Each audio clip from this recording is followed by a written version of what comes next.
BJP ক্ষমতায় আসতে সীমান্তে কাটলো জমি জট। অনুপ্রবেশ রুখতে ৪৫ দিনেই বিএসএফকে জমি হস্তান্তর করা হবে জানিয়ে দিলেন শুভেন্দু অধিকারী।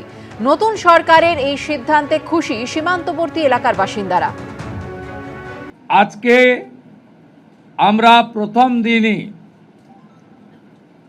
আমরা কেন্দ্রীয় স্বরাষ্ট্র দপ্তর তথা বিএসএফের সীমান্ত সুরক্ষিত করার জন্য জমি ট্রান্সফার প্রক্রিয়া আমরা আজকে অনুমোদন দিলাম।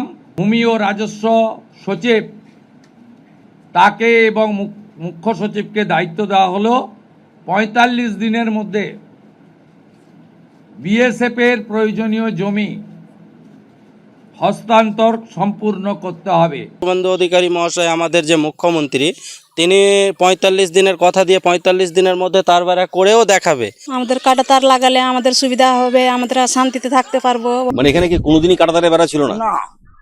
কোনোদিনই ছিল না কাটাতারের বেড়া। দেয় না দিদি করতে দেয়নি। এখান থেকে বাংলাদেশ থেকে কিভাবে যায়, গরু পাচার হয়। তার কাটা বেড়া হলে তো সুরক্ষিত হলে আমরা ঘুমাইতে পারবো, নাহলে তো ওই যে জাগনায় থাকতে হয়।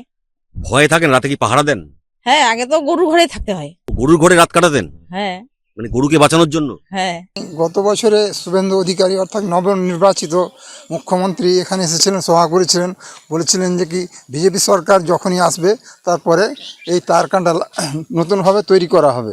আমাদের তারকাঁটা ব্যান হয়ে গেলে আমরা দারুণ খুশি এবং অতিরিক্ত যাকে বলা হয়।